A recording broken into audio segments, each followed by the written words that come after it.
आज दिल्ली में DGP IGP के सम्मेलन में पीएम मोदी शामिल होंगे। इस सम्मेलन में पीएम मोदी साइबर क्राइम, आतंकवाद समेत कई मुद्दों पर चर्चा करेंगे।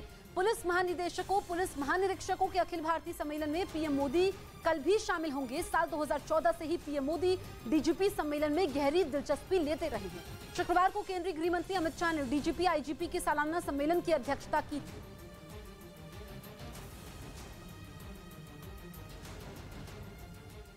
प्रदर्शन चल रहे हैं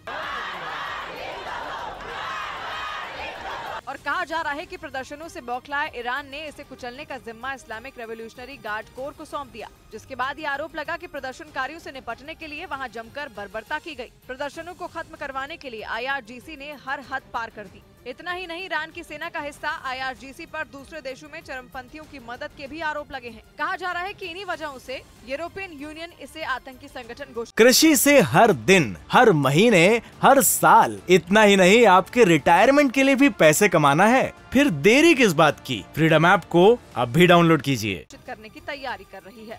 और इधर यूक्रेन युद्ध की वजह से बढ़ते तनाव के बीच रूस का जहाज अमेरिका के हवाई के पास देखे जाने के बाद अब रेड अलर्ट घोषित कर दिया गया। अमेरिकी कोस्ट गार्ड ने रूसी जहाज का एक वीडियो भी ट्विटर के जरिए साझा किया, जो प्रशांत महासागर में मौजूद हवाई के द्वीपों के बेहद करीब पहुंच गया था। और जैसे ही अमेरिकी कोस्ट गार्ड के जवानों को इस बात का पता चला, उन्होंने रेड अलर्ट जारी कर दिया।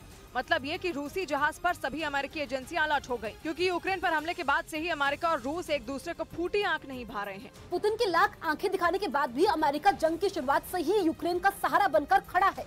और अब तो वो ऐसे हथियार भी यूक्रेन को दे रहा है जो रूस के लिए काल साबित हो सकते हैं। इसी वजह से रूस और अमेरिका के बीच तनाव चरम पर है। और ऐसे ही तनाव के बीच रूस का जहाज अमेरिका के हवाई के पास देखा गया, जिसके बाद अमेरिका पूरी तरह चौकन्ना हो गया। उसके कोस्ट गार्ड के जवानों ने रूसी जहाज पर अपनी नजर टिका दी। हालांकि अमेरिका के मुताबिक ये रूस का एक सामान्य मिलिट्री जहाज था, कोई भी जंगी जहाज नहीं। और इसी वजह से उसके खिलाफ कोई सख्त कदम नहीं उठाया गया, क्योंकि अमेरिका के मुताबिक अंतर्राष्ट्रीय नियमों के हिसाब से सेना के सामान्य जहाज उसके इकोनॉमिक एक्सक्लूसिव जोन से होकर आ और जा सकते हैं। लेकिन फिर भी रूस के जहाज से अमेरिकी कोस्ट गार्ड ने अपनी निगाह नहीं हटाई, क्योंकि ऐसी आशंका जताई गई कि रूसी जहाज को हवाई में मौजूद अमेरिकी सेना के कई बेसों की खुफिया जानकारी जुटाने के लिए भेजा गया था।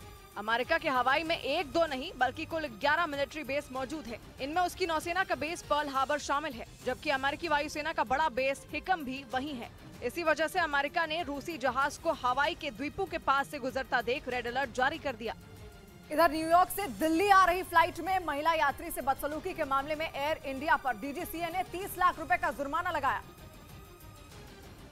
साथ ही उस फ्लाइट के पायलट का लाइसेंस भी 3 महीने के लिए सस्पेंड कर दिया गया। यही नहीं, विमान के डायरेक्टर को भी 3 लाख का जुर्माना भरना होगा। 26 नवंबर को न्यूयॉर्क से दिल्ली आ रही उड़ान में ये घटना हुई थी और इसी मामले में आरोपी शंकर मिश्रा जेल में है। उधर अजरबैजान से तनाव के बीच आर्मेनिया के सैन्य अड्डे में आग लग गई, जिसमें 14 सैनिकों के जिंदा जलने की खबर आई है। इस मामले में आर्मेनिया की सेना के एक सीनियर अधिकारी को बर्खास्त कर दिया गया है, क्योंकि आर्मेनिया के पूर्वी हिस्से में हुआ ये अग्निकांड मामूली नहीं था। इसमें आर्मेनिया के 15 सैनिक जिंदा जल गए, 7 जख्मी हुए, जिनमें 3 की हालत गंभीर है। इस मामले में आर्मेनिया की सरकार सख्त है। वहाँ के रक्षा मंत्री का कहना है कि आग स्टोव जलाते हुए लगी, यानी मामला लापरवाही का बना।